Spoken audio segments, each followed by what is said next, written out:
Indépendance totale. 7h, 10h sur Radio Courtoisie, ligne droite, Baudouin-Wisselman. Ce livre comprend la stratégie hongroise de Balázs Orbán, donc un homonyme de Viktor Orbán, mais qui n'est pas l'un de ses parents, expose les principes et les objectifs de la politique menée par le Premier ministre hongrois Viktor Orbán depuis son retour au pouvoir en 2010. Son auteur Balázs Orbán est le directeur politique du Premier ministre. Il explique comment la Hongrie a su s'adapter aux changements du monde et aux défis de l'Europe en s'appuyant sur son histoire, sa culture et ses valeurs nationales. Nous allons voir donc avec Thibaut Gibelin, son préfacier, comment la Hongrie s'est construite sur un modèle alternatif au consensus libéral dominant, fondé sur la souveraineté, la protection des frontières, la politique familiale, la coopération régionale et le respect de la diversité des peuples. Une vision qui plaide pour une Europe multipolaire où chaque pays peut choisir son propre chemin de développement sans subir les pressions ou les sanctions de l'Union européenne ou des États-Unis. Et Balázs Orbán expose également les perspectives d'avenir de la Hongrie qui entend jouer un rôle actif dans la construction d'une nouvelle Europe centrale et dans le dialogue avec les autres puissances mondiales. Et nous avons le plaisir de recevoir Thibaut Gibelin qui est le préfacier de cet ouvrage. Bonjour Thibaut Gibelin. Bonjour, merci beaucoup à Ligne Droite pour l'invitation. Et merci à vous d'être avec nous et vous êtes le bienvenu. Vous êtes doctorant entre Paris et Budapest, auteur de Pourquoi Viktor Orbán joue et gagne, résurgence de l'Europe centrale aux éditions Fauve en 2020. Et nous sommes également pour cet entretien toujours avec François Bousquet. François, vous êtes rédacteur en chef de la revue Éléments et directeur de la Nouvelle Librairie. Alors Thibaut Gibelin, je crois qu'on ne peut pas vraiment comprendre cette stratégie hongroise, cette stratégie de Viktor Orbán sans comprendre un peu ce qu'est la Hongrie. Est-ce que vous pouvez remettre la Hongrie, la spécificité de ce pays et de ce peuple assez unique en Europe, cet îlot magyar, au cœur d'un monde slave? Oui, en effet. Alors, la Hongrie, à très grands traits, c'est quand même une puissance politique européenne qui a plus de 1000 ans.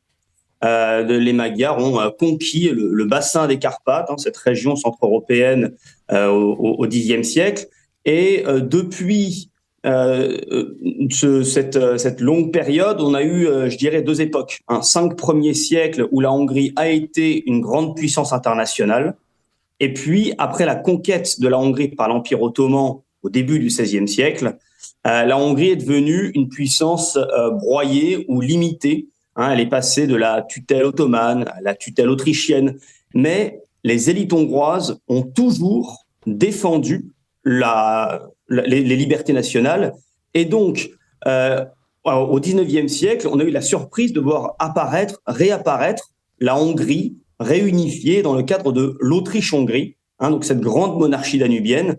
Et c'est précisément l'œuvre de cette volonté politique, de ces élites politiques hongroises. Et aujourd'hui, Viktor Orbán et le Fidesz, c'est les héritiers de cette défense des intérêts nationaux hongrois, appliquée à une époque évidemment tout à fait différente.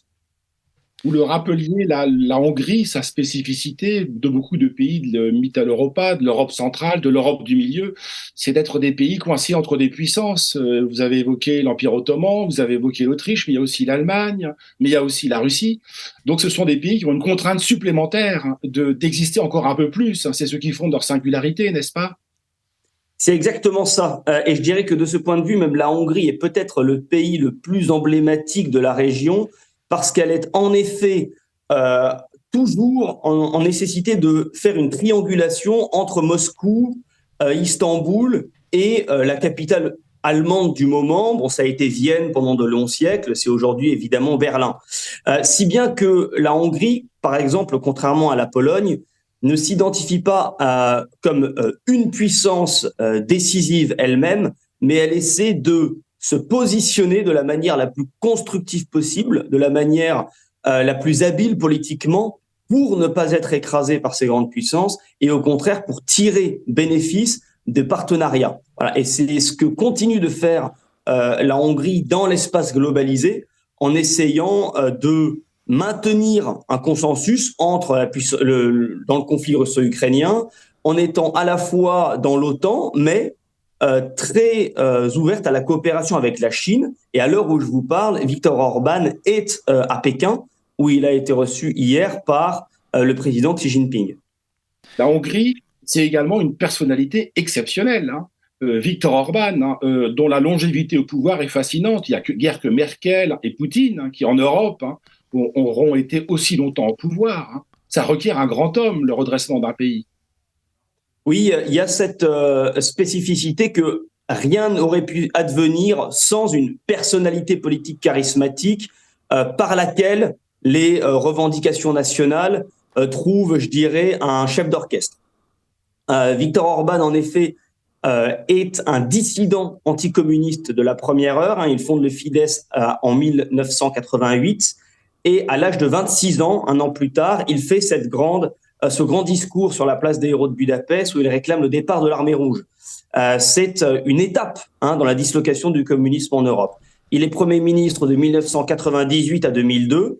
Il a 35 ans au début de son premier mandat. Et après 8 années dans l'opposition, il revient au pouvoir en 2010. Et ça fait en effet maintenant plus de 13 ans que Viktor Orban est au pouvoir de manière continue. Et il ne se contente pas simplement d'exercer un mandat, mais il entend orienter l'histoire hongroise d'une certaine manière et à rebours de l'évolution occidentale de ces dernières années.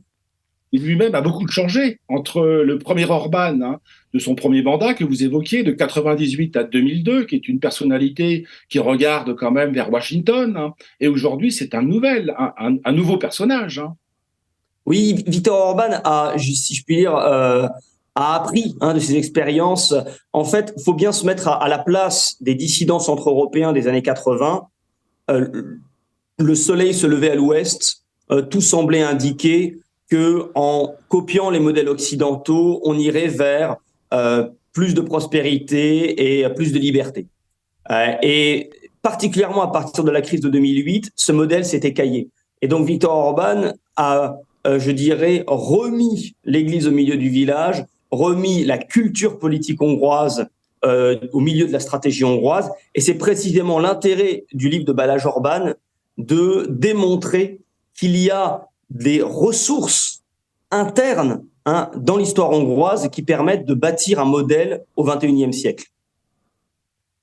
Et Viktor Orban, en quoi incarne-t-il l'esprit hongrois, on va dire, le cœur hongrois, du moins sa politique, ou est-il un idéologue comme un autre ?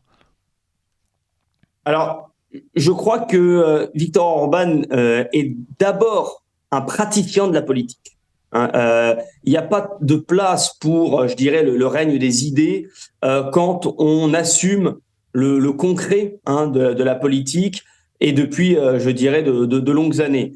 Il y a même, et c'est une évidence, une dose d'opportunisme politique, c'est-à-dire que Viktor Orban a suivi les instincts, les souhaits du peuple.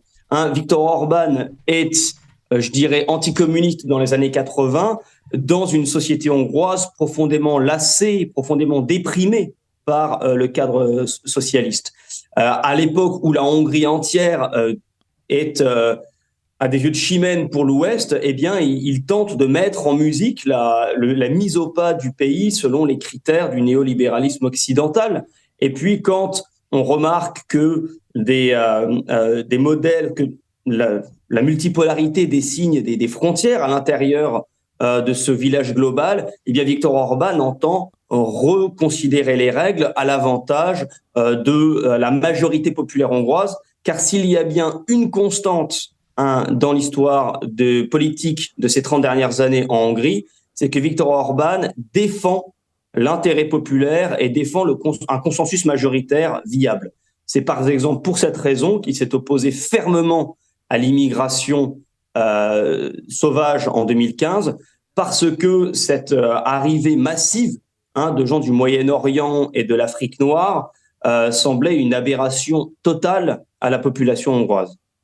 Mais qui vote pour lui en Hongrie ? Est-ce que c'est les villes ou les campagnes ? Est-ce qu'on retrouve en Hongrie les mêmes fractures qu'en Europe de l'Ouest, en particulier en France ou en Angleterre ? Absolument. Absolument. La dichotomie France périphérique et France des métropoles se retrouve en Hongrie, c'est-à-dire que donc le Fidesz a plus de 2/3 des sièges au Parlement. Toute la campagne vote Fidesz. Il y a 100% des députés de la campagne hongroise qui sont Fidesz.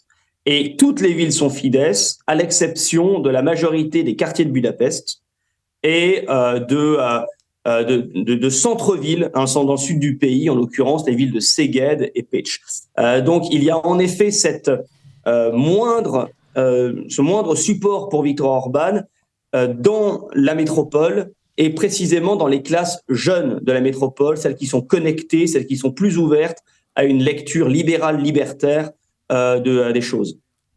Et on a l'impression, alors vous me corrigez si je me trompe, quand il fait campagne, qu'il y a quelque chose de féodal, hein, d'un grand boyard d'autrefois, qui va avoir ses campagnes et ses affidés. Ou c'est une surinterprétation? Il y a je dirais que Viktor Orban vient du peuple. Il a découvert l'eau courante à 16 ans. Il vient d'un village, voilà, qui s'appelle Feldschutz. Il a il sent, hein, vraiment les gens. Ensuite, il a aussi je dirais, cette culture populaire hongroise dans la peau. Donc, il ne joue pas le rôle, hein, d'un politicien qui descend comme ça de ses bureaux vers une population de temps en temps. Mais je dirais qu'il y a aussi, ça c'est la spécificité par rapport aux autres populismes en Europe, que le Fidesz est une machine à gagner et ce n'est pas seulement une machine électorale. Hein, le Fidesz a ses prolongements dans les médias, dans les syndicats, les associations culturelles, etc. Et donc ça donne en effet ce sentiment que il y a tout aboutit à Viktor Orban, hein, c'est-à-dire que Viktor Orban est quand même non seulement le Premier ministre, mais il est aussi le président du parti. Hein, alors qu'en Pologne, vous aviez Mateusz Morawiecki comme Premier ministre jusqu'aux élections de dimanche, et puis M. Kaczynski à la tête du parti. Viktor Orban rassemble, je dirais, les différents éléments des rênes du pouvoir, et il y a peut-être en effet quelque chose d'un boyard ou une figure un petit peu royale, mais adaptée aux éléments de la puissance actuelle, c'est-à-dire que ça passe notamment par l'économie. Et d'ailleurs, vous parlez de comparer ça à une puissance royale.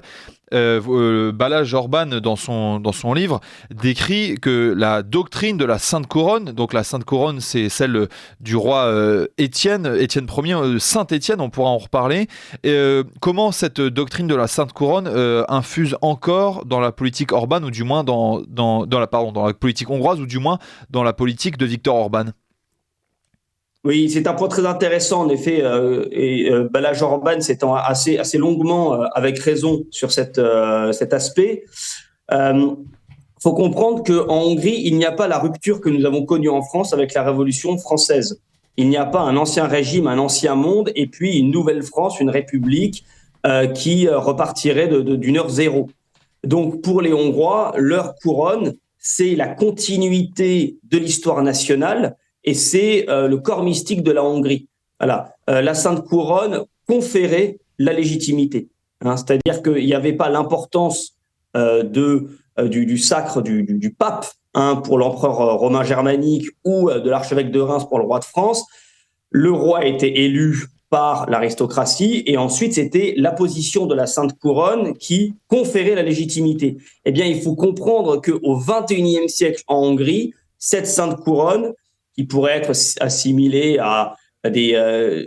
aux bijoux importants ou au sceptre des rois de France à Saint-Denis, eh bien, elle est sous la coupole du Parlement de Budapest. Et je dirais que la légitimité des députés hongrois qui votent les lois à l'heure actuelle est comme nourrie, comme augmentée, comme auréolée par la présence de cette Sainte Couronne millénaire. Alors c'est une couronne avec cette fameuse croix penchée tout en haut de la couronne, pour nos auditeurs qui pourraient la visualiser, qui l'ont sans doute vu sur des icônes de Saint-Étienne. Justement, Saint-Étienne, est-ce qu'on peut dire que c'est un peu un Clovis, le Clovis hongrois, le premier grand roi hongrois et premier roi chrétien? Alors c'est exactement ça. Hein, il a un règne fort long, son père était grand-duc. Et en fait, à ce moment-là, on est à l'an 1000 exactement, Étienne va comprendre que pour sécuriser l'existence de la Hongrie, il va falloir s'affilier à l'ordre romain. Alors, à cette époque-là, on peut choisir encore sa Rome, si je puis dire. Hein. Ça peut être la Rome d'Italie ou la Rome de Byzance. Les Hongrois vont faire le choix de l'Occident et vont être donc satellisés à la puissance allemande. Et donc, de ce point de vue-là, Étienne se rallie à ce que les Francs ont fondé, c'est-à-dire l'Occident chrétien. Ce qui est différent, c'est que la Hongrie va faire dans un même temps à la fois Clovis et à la fois Hugues Capet et Philippe Auguste. Hein.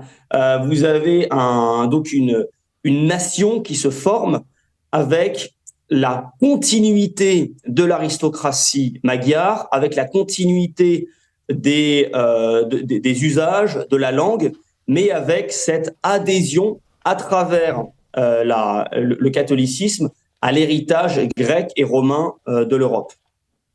C'est le premier point de cette stratégie hongroise, l'inscription dans une profondeur de champ historique et géographique. Hein. Oui, absolument. Si les Hongrois tiennent aussi fermement, alors qu'il y a quand même une animosité internationale extrêmement lourde sur eux, c'est qu'ils ont un point d'appui qui est un véritable roc. Hein. Ils ont le sentiment de combattre aujourd'hui, dans les années 2020, pour défendre ce qu'a fait Saint-Étienne en l'an 1000 et ce qu'ont fait tous leurs rois et toutes leurs élites au cours des 1000 dernières années. En effet, et on remarque à quel point cette profondeur historique fait défaut à la France. Hein, Balázs Orbán est aussi le président du conseil d'administration d'un collégium qui s'appelle le Matthias Corvinus Collegium. C'est là où je suis d'ailleurs professeur invité. Ce roi, c'est l'équivalent d'un François Ier et d'un Louis XI. Hein, voilà, c'est la fin du XVe siècle. C'est le roi de la Renaissance qui va apporter, je dirais, une touche finale à l'organisation politique du pays. Ce roi est une figure quotidienne dans la pensée politique hongroise. Hein, on a une familiarité avec ces grands hommes, et c'est quelque chose qu'on voit sur la place des héros de Budapest. Si jamais nos éditeurs ont visité Budapest ou souhaitent le faire, c'est une place autour de laquelle les grands hommes de la nation sont réunis, et ça part de Saint-Étienne et ça aboutit à Lajos Kossuth, le tribun qui va mener la révolution hongroise au XIXe siècle, au printemps des peuples. Et on peut lire dans les admonitions de Saint-Étienne, quel grec a gouverné les latins à la manière grecque et quel latin a gouverné les grecs à la manière latine. Aucun. C'est pourquoi il faut que tu suives mes coutumes, que tu te distingueras ainsi parmi les tiens et tu recevras les éloges des étrangers. Est-ce qu'il y a au cœur de cette âme hongroise un sentiment d'identification identitaire et qui donc instinctivement pousse le hongrois à protéger ce peuple et cette langue assez unique, cette identité? Oui, la langue joue un rôle important. Il faut bien prendre la mesure de l'exploit, hein, d'avoir maintenu une langue aussi différente dans ce cadre européen. C'est un petit peu comme si les Francs de Clovis, finalement, avaient imposé une langue germanique à l'entièreté des Gaules. Donc, il y a, je dirais, par la pratique de leur langue, le rappel incessant de leur singularité. Et c'est vrai que, parce que nos auditeurs ne sont peut-être pas au fait des spécificités de la langue hongroise, c'est une langue agglutinante, c'est-à-dire que ce n'est pas une langue de la famille indo-européenne. Il y a plus de rapports entre le gaélique et le grec ancien qu'entre le hongrois et le polonais ou le roumain, ou les langues qui environnent finalement la Hongrie. Voilà, donc c'est tout à fait exact. L'importance de cette singularité hongroise, ce qui fonde la possibilité même d'une stratégie, c'est la conscience collective de défendre quelque chose de rare. Et si les Hongrois ne sont pas à la hauteur, à une génération, s'il y a une défaillance et que cette continuité est perdue, elle sera irrémédiablement perdue. Et je crois que cette hantise de la disparition explique la persistance et le génie politique hongrois. Le peuple polonais a eu aussi cette lourde charge de survivre au sein des empires, à lutter contre la Prusse, contre la Russie. La Hongrie est encore plus enclavée. Pareil, elle a une spécificité forte. Comment s'est-elle démenée pour exister dans les empires, et notamment dans l'empire austro-hongrois ? Eh bien, d'abord, il faut bien prendre la mesure de notre époque. Nous sommes peut-être dans l'époque la plus centralisatrice, la plus niveleuse et la plus brutale en un certain sens. Quand l'Empire ottoman broie la Hongrie, en fait, c'est une conquête militaire et ensuite l'administration ottomane capte la richesse, impose évidemment la population chrétienne, puisque les chrétiens doivent payer plus d'impôts que les musulmans. Mais au fond, il y a, je dirais, le maintien des structures sociales hongroises. Dans l'Empire autrichien, la Hongrie va même se rétablir, se reconstruire après l'occupation ottomane qui était extrêmement éprouvante. Et tant et si bien que, après 100 ans à l'intérieur de l'Empire autrichien, sous la férule autrichienne, eh bien, la Hongrie peut commencer à revendiquer davantage de marge de manœuvre politique, précisément parce qu'elle s'est refait une santé. Nous sommes aujourd'hui à une époque où le marché a une puissance niveleuse bien plus importante que les puissances militaires d'autrefois. Également, la Hongrie a souvent été, comme vous le disiez, sous occupation ottomane. Elle a régulièrement été un rempart même à l'Empire ottoman. Est-ce que cela a imprégné sur la mentalité hongroise? Et est-ce que Viktor Orban a ça au cœur? Alors, indéniablement, quand vous avez cette pression migratoire sur le sud de la frontière hongroise en 2015, vous avez je dirais, le retour en fait de cette pression de l'Orient musulman, dont finalement la Hongrie est le premier antagoniste dans l'Occident chrétien, puisque les autres puissances, c'est les puissances orthodoxes des Balkans, et aujourd'hui, la Serbie n'est pas dans l'Union européenne. De même qu'il y a 500 ans, il y a plutôt 700 ans, elle faisait partie du monde byzantin et donc elle ne faisait pas partie de cet Occident chrétien également. Donc vous avez en effet une continuité à travers l'histoire et le ressort psychologique sur lequel Viktor Orban s'est appuyé pour dire il y a un danger d'invasion de populations orientales venant du sud, c'est un ressort extrêmement vivace. Alors ça n'empêche pas que les relations sont très cordiales avec le monde turc en général et avec Recep Tayyip Erdogan en particulier. Les collaborations d'État à État sont constructives. En revanche, la vision de cette pression migratoire venant du Sud, elle, en effet, elle est quelque chose sur lequel la population hongroise va faire corps et va opposer de tout son zèle la résistance nationale. Alors Thibaut Giblin, restez avec nous parce qu'il est 9h passé, c'est le moment de faire un point sur l'actualité avec Liselotte Dutreuil.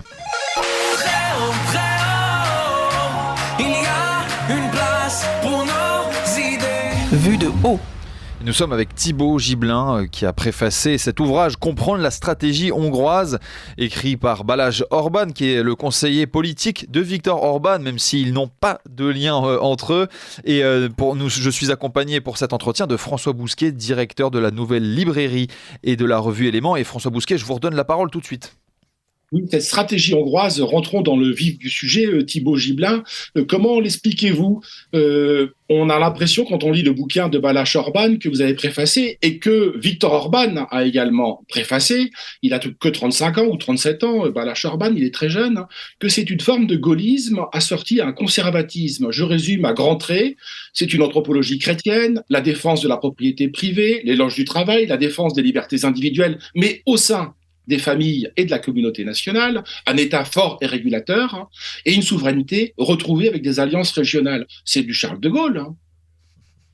Complètement. Il y a quelque chose de gaullien, mais parce qu'en fait, il y a une certaine équivalence d'époque. Je dirais que l'âge des grands ensembles internationaux a commencé avec les empires coloniaux européens. Parmi ces différentes formes de puissance, c'est évidemment la puissance anglo-saxonne qui a le mieux survécu, et je dirais même qui a remporté la mise au terme de la Deuxième Guerre mondiale. Et De Gaulle existait en tant que chef d'une France qui était grande, mais qui était en souveraineté limitée dans le cadre de cette guerre froide et de cette domination anglo-saxonne. Viktor Orban, alors je rappelle bien dans la préface à la différence d'échelle entre la France et la Hongrie, on peut pas faire des parallèles trop marqués. Cependant, cette réalité demeure. Il y a pour la Hongrie, des élections libres, tout un système que l'on qualifie de démocratie de marché, et ceci s'intègre dans une superstructure internationale avec laquelle il faut compter. Voilà. Et je dirais que simplement la marge de manœuvre de la France, c'est qu'elle a des appuis historiques, une présence sur les 5 continents. Elle a aussi une expertise, un excellent niveau dans des domaines de pointe, évidemment le nucléaire. Et donc, c'est quand même des éléments de puissance que la Hongrie, elle, n'a pas, si bien que la Hongrie doit faire autant que De Gaulle, en tout cas c'est le projet, d'avoir une 3e voie autant que possible, mais avec beaucoup moins de moyens. Et donc ça exige une intelligence politique sans faille. Et à vrai dire, je crois qu'il faut faire le parallèle entre l'expérience gaullienne et ce qu'a fait Viktor Orban depuis 2010. Oui. La décennie De Gaulle, grosso modo, c'est le retour au pouvoir en 1958, et puis la démission en 1969. Pendant cette décennie, le président de la République, général de Gaulle, a tenté et allé aux urnes en 1965 et il a été mis en ballottage. Viktor Orban, lui, n'est pas revenu au pouvoir dans le cadre de la crise algérienne. Il est revenu au pouvoir par des élections qui lui ont donné 2/3 des sièges, c'est-à-dire une majorité constitutionnelle. Et il a renouvelé cette majorité en 2014, il l'a renouvelée en 2018, il l'a renouvelée en 2022. Donc, on a une longévité dans la pratique du pouvoir qui est assez remarquable. On a aussi la capacité à garder le lien avec cette sensibilité populaire à une époque où, pour la France des années 60, on observe ce que Patrick Buisson décrit dans son livre « La fin d'un monde ». Donc des mutations sociales qui échappent complètement, je dirais, à la représentativité politique parlementaire. C'est quelque chose, c'est une lame de fond. Viktor Orban, lui, il essaie d'une manière ou d'une autre de juguler ou d'épouser la lame de fond. Voilà. Quand on a en Europe occidentale une réticence évidente, ça toutes les enquêtes d'opinion le montrent, vis-à-vis de l'immigration de masse, Viktor Orban, lui, fait le pari d'aller à la rencontre de ce souhait populaire et de l'appliquer. Et encore ce mois-ci, il y a eu un sommet européen à Grenade, dans le cadre de la présidence espagnole de l'UE, et Viktor Orban a indiqué qu'il refusait le consensus européen sur la migration, qui s'est fait contre la Hongrie, sans la Hongrie, et donc il sera hors la loi. Il n'acceptera pas de ces quotas de migrants. En revanche, sur cette question migratoire également, Viktor Orban organise autant que possible la venue de travailleurs, alors d'abord du bassin des Carpates, des Hongrois périphériques de la Hongrie, des Balkans, et puis là on commence à voir des travailleurs qui viennent d'Asie centrale, d'Indonésie, parce que la Hongrie est en plein emploi et qu'il y a un objectif de renforcer l'économie hongroise pour payer les politiques familiales. Les politiques familiales en Hongrie sont les plus généreuses d'Europe. Le but affiché est que la Hongrie de demain soit peuplée par des petits Hongrois. Mais là, le serpent se mord la queue. Il y a la nécessité de financer ces dépenses sociales. Et pour ça, il faut une croissance économique. Et faute de travailleurs hongrois, on fait venir des travailleurs étrangers, alors pour des périodes limitées, etc. Mais on voit bien que Viktor Orban connaît les contradictions de notre époque, les rencontre, les affronte. La lutte est toujours indécise, comme le général de Gaulle dans les années 60 en France. Il y a cette réalité tragique que quand on est aux affaires, on sort du domaine des idées et on fait des choses qui parfois heurtent à angle droit les attentes de notre électorat. est dite sur cette question de la Hongrie et de de sa souveraineté, c'est qu'elle nous délivre aussi une autre leçon, à beaucoup d'égards gaullienne. C'est comment résister à l'Union européenne, à cette broyeuse des identités qu'est Bruxelles et qu'est l'Union européenne, sans quitter, à la différence des Anglais via le Brexit, l'Union européenne. Quels sont les outils dont la Hongrie dispose? D'un, et deux, est-ce qu'un de ces outils, ça n'est pas précisément d'avoir su nouer des alliances régionales qui sont fragiles, question 3, avec la Pologne, entre autres, dont on voit la majorité qui a changé le week-end dernier. Alors, le parallèle avec le Brexit est vraiment très juste. Viktor Orban a souhaité que le Brexit n'ait pas lieu, parce qu'il avait, grâce au Royaume-Uni dans l'UE, un partenaire pour essayer de retenir les mâchoires de la broyeuse centralisatrice bruxelloise. En revanche, le Brexit n'empêche pas le Royaume-Uni d'accueillir toujours plus d'immigrés extra-europééens et n'empêche pas la liquidation de la classe moyenne anglaise sous les coups de boutoir de l'économie financiarisée et donc d'une logique profondément dissolvante et agressive contre les peuples. Viktor Orban est dans l'UE et il ne peut pas faire autrement. 85% du commerce est avec d'autres pays de l'Union européenne. Bon. Le premier investisseur cette année, c'est la Chine en Hongrie. Après, c'est la Corée du Sud. Mais en termes de détention du capital en Hongrie, c'est évidemment l'Allemagne qui a la part du lion.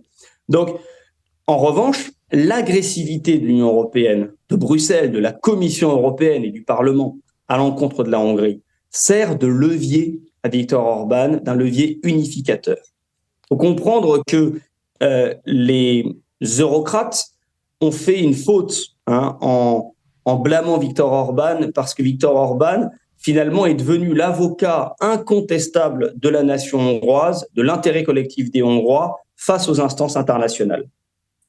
Et ça, même des journalistes libéraux le reconnaissent.